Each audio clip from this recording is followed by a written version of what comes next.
enough with you clapping. Welcome back to More Up North and our panel. I'm so thrilled that we have our guests tonight, Rick Steiner, Lois Epstein, and Walt Parker.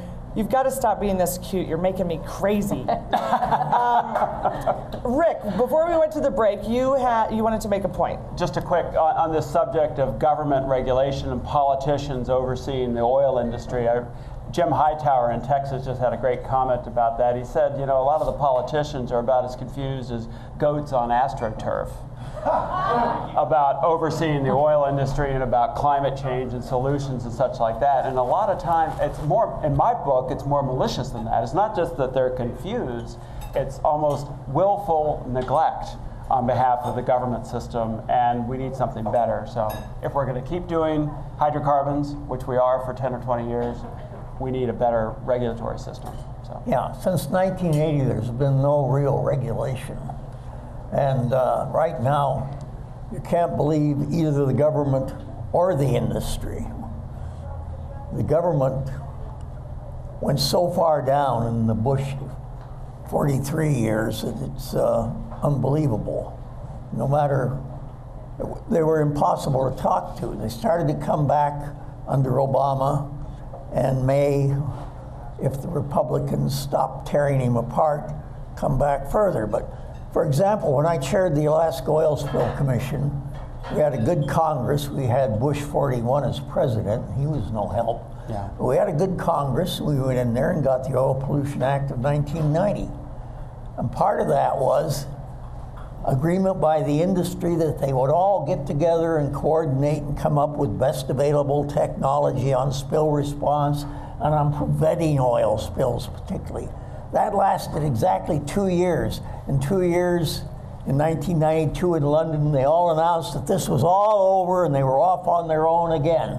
That's right. And once the cameras had turned off, they went back to business as usual, which is something we cannot afford in the Gulf or in Alaska. We can't transpose, you know, just imagine the Gulf of Mexico blowout happening 50 miles offshore of Point Lay in the Chukchi Sea. Imagine that. And it's not impossible. It's not, but the argument that I keep hearing is, well, the water's not that deep. The water depth isn't the big deal. The big deal is the depth of the reservoir and the pressure, and mistakes can always happen. They can happen in shallow water. They can happen with deep reservoirs. You can hit anomalous high-pressure reservoirs. Stuff happens. People make mistakes. Equipment fails. They can have a catastrophic blowout.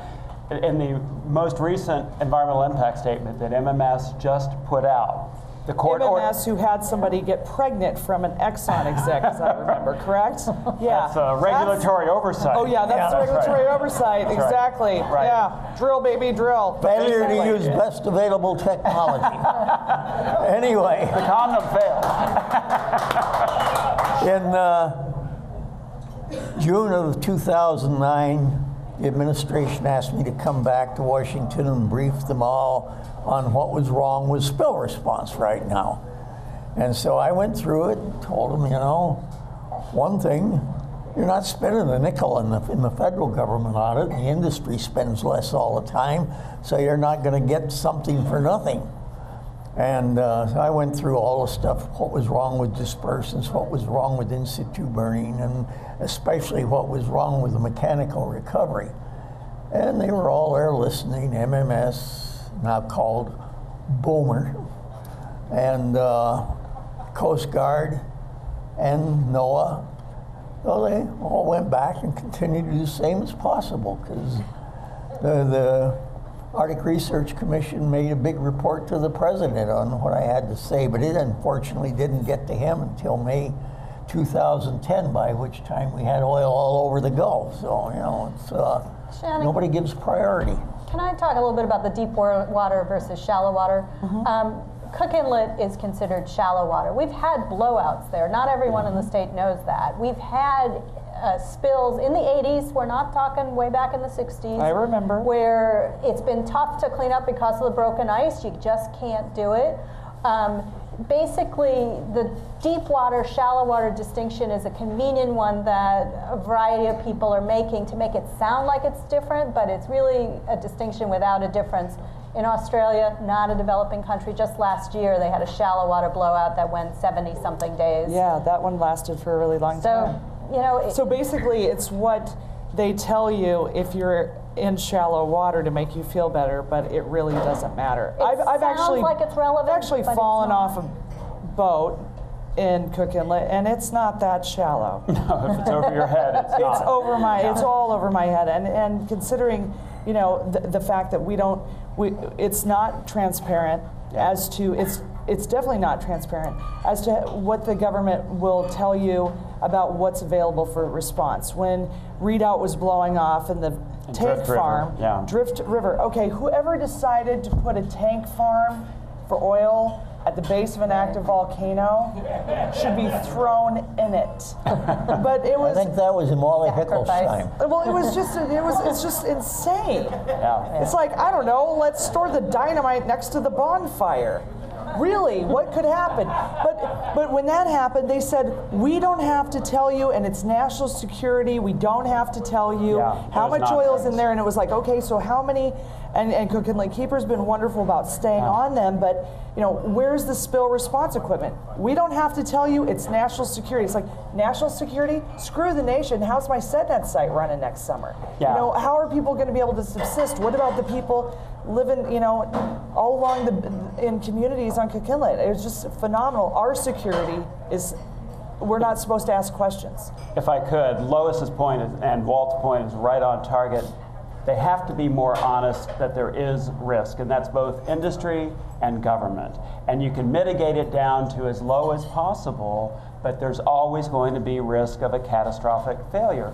In the MMS environmental impact statement they just released that the court ordered them to go redo, the one line in there that's the take-home line for me, which says you shouldn't do the Chukchi lease sale or the drilling out there, is it said that there is a potential for population level adverse impacts on bowhead whales.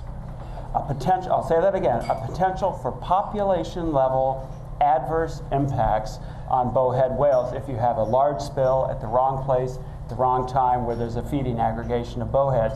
I think for people on the Arctic coast, that's all she wrote.